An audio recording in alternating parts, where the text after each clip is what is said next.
Hello everyone. तो आज हम स्टार्ट करने वाले हैं फर्स्ट शिफ्ट थ्योरम। इफ हमें कोई फंक्शन का लाप्लास निकालने कहा जाता है तो हमें answer in terms of S मिलता है। आज तक के सारे सम्स में हमने कोई भी फंक्शन टी का आंसर एस के टर्म्स में निकाला है। तो इफ हमसे कहा जाए कि find the Laplace of e raise to a t into this function, तो हमारा आंसर क्या होगा? हमने जो एफ ऑफ एस निकाला है ना, हमें जो आंसर में एस के टर्म्स है, सिंपली हम उसमें एस की जगह क्या लिख देंगे? S minus a. And if हमसे कहा जाए कि find the Laplace of e raise to minus a t into this function, तो सिंपली हमें जो लाप्लास का आंसर मिला है जो एस के टर्म्स में है, वो आंसर में हम एस की जगह एस प्लस ए लिख देंगे। तो यहां पर प्लस ए टी है तो यहां पर एस माइनस ए, यहां पर प्लस ए टी है तो यहां पर क्या लिखेंगे? जो भी लाप्लास का आंसर मिला है एस की जगह हम क्या लिख देंगे? S minus a. एंड बाकी पूरा आंसर सेम। यहां पर e raise to minus a t है तो यहां पर एस की जगह हम क्या लिख देंगे? S plus a. बाकी पूरा आंसर सेम। हमारा जो फॉर्मूला है e raise to a t, e raise to का formula, e raise to a t का फॉर्मूला क्या है? 1 अपॉन एस माइनस ए। तो वो भी इसी से, यही फर्स्ट शिफ्ट थ्योरम से ही ये प्रूव होता है। सो ई रेस टू ए टी, यहां पर एक 1 मल्टीप्लाइड होगा, हम अज्यूम करेंगे कि यहां पर एक 1 मल्टीप्लाइड है। एंड हमसे कहा जाए find the Laplace of this function, तो हमारा फंक्शन एफ ऑफ टी क्या है? 1। एंड कोई भी कांस्टेंट का लाप्लास हम क्या लिखते हैं? 1 अपॉन एस, करेक्ट। एंड हमसे क्या पूछा गया है कि find the Laplace of e raise to a t into this function, तो हमें जो भी एफ ऑफ एस के टर्म्स में आंसर मिला है, एस की जगह हम क्या लिख देंगे? एस माइनस ए। सो यहां पर तो ए ही है, सो 1 अपॉन एस की जगह क्या लिख देंगे? S minus a. Similarly e raise to minus a t, if हमसे कहा जाए find the Laplace of e raise to minus a t, तो यहां पर एक 1 मल्टीप्लाइड होगा ऑलरेडी, हम अज्यूम करेंगे कि एक 1 मल्टीप्लाइड है। सो कांस्टेंट, सबसे पहले किसका लाप्लास निकालेंगे? कांस्टेंट का। सो कांस्टेंट का लाप्लास क्या होता है? 1 अपॉन एस। अब अकॉर्डिंग टू दिस फॉर्मूला, अगर हमसे पूछा जाए e raise to minus a t into function का आंसर, तो एस की जगह हम क्या लिख देंगे? एस प्लस ए। सो यहां पर तो खाली माइनस है, ये a can be a constant, any constant number. So यहां पर माइनस ए है, सो यहां पर क्या लिख देंगे? सिंपली प्लस ए। ये बहुत इजी कंसेप्ट है। अब हम ये कंसेप्ट के ऊपर थोड़े क्वेश्चंस देखेंगे। सो ये बहुत इजी कंसेप्ट है, ये बहुत इजी क्वेश्चन है, ये सिर्फ कंसेप्ट को एक्सप्लेन करने के लिए। सो यहां पर है find the Laplace of e raise to minus 3t into sine 2t। अब हमें लाप्लास ऑफ साइन 2t तो पता है, सो यहां पर हमारा फंक्शन क्या होगा? हमारा फंक्शन होगा sign 2t। So step one क्या होगा? हम लाप्लास फंक्शन का फाइंड करेंगे। So Laplace of f of t is equal to sine 2t का तो हमारे पास डायरेक्ट फॉर्मूला है, अब हमें याद भी हो चुका है, a upon s square plus a square. So 2 divided by s square plus 4। अब हमारे पास जो फॉर्मूला है e raise to minus a t into function, उसमें हम क्या लिख देंगे? एस की जगह एस प्लस ए। सो यहां पर e raise to minus 3t है, सो हमारा a क्या होगा? -3। So Laplace of e raise to minus 3t into sine 2t will be equal to, s की जगह यहां पर माइनस साइन है, सो एस की जगह हम क्या कर देंगे? S plus 3। सो 2 अपॉन एस प्लस 3, एस की जगह एस प्लस 3 प्लस 4। एंड ये ब्रैकेट को ओपन करके ये 4 को ऐड कर दीजिए, सो हमारा वो होगा आंसर। सो ये था हमारा स्टेप 2। तो स्टेप 1 में हम क्या करते हैं, फंक्शन का लाप्लास फाइंड करते हैं, एंड स्टेप 2 में e रेस टू at को मल्टीप्लाई कर देते हैं, जो हमारा फॉर्मूला है वो अप्लाई करते हैं। अब हम बढ़ते हैं नेक्स्ट सम की तरफ। Find Laplace of e raise to 4t into sine of cube t। अब हमने साइन ऑफ क्यूब t का तो लाप्लास निकालना फाइंड कर ही लिया था। सो हमारा फंक्शन क्या है यहां पर, sine of cube t। So step 1 क्या करेंगे, हम फंक्शन का लाप्लास फाइंड करेंगे, Laplace of the function which is equal to Laplace of sine cube t। अब साइन क्यूब t का लाप्लास कैसे निकालेंगे, साइन क्यूब t को हम पुट कर देंगे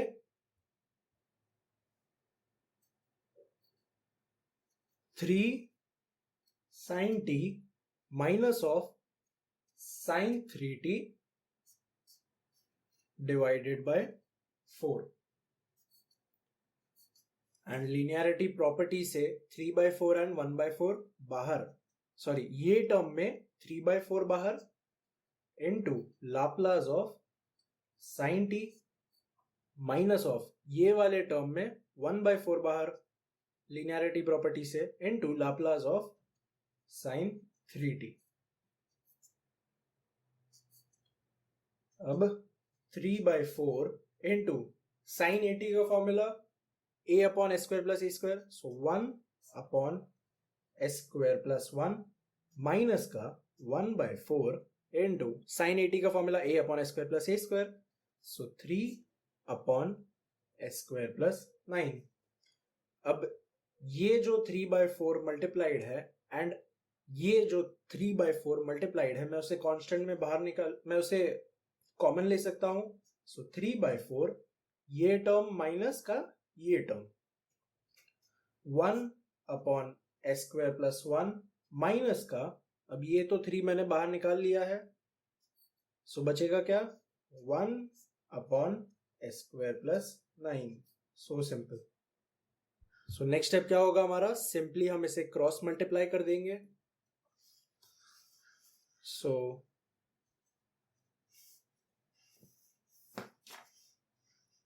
which is equal to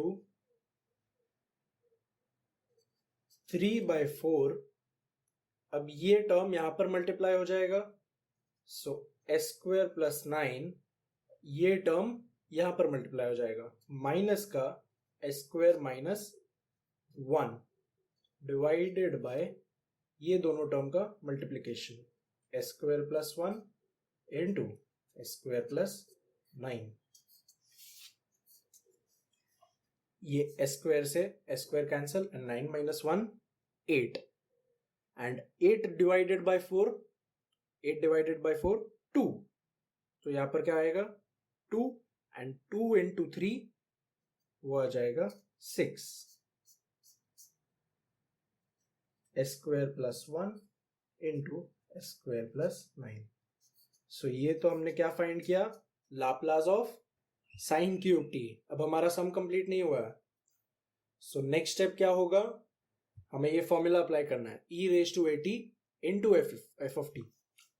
सो ये होगा हमारा step 2, Laplace of e raise to at into f of t। So ये क्या था हमारा question, Laplace of e raise to 4t into sine cube t।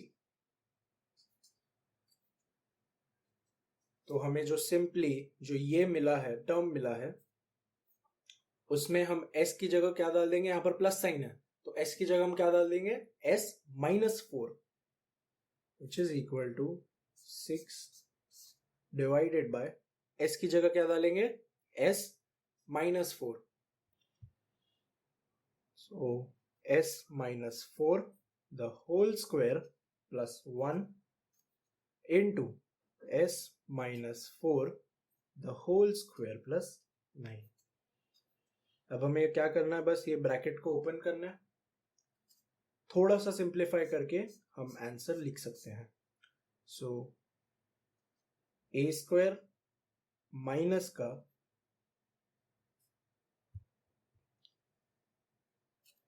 To a b plus b square, मतलब 16 plus 1 क्या होता है 17।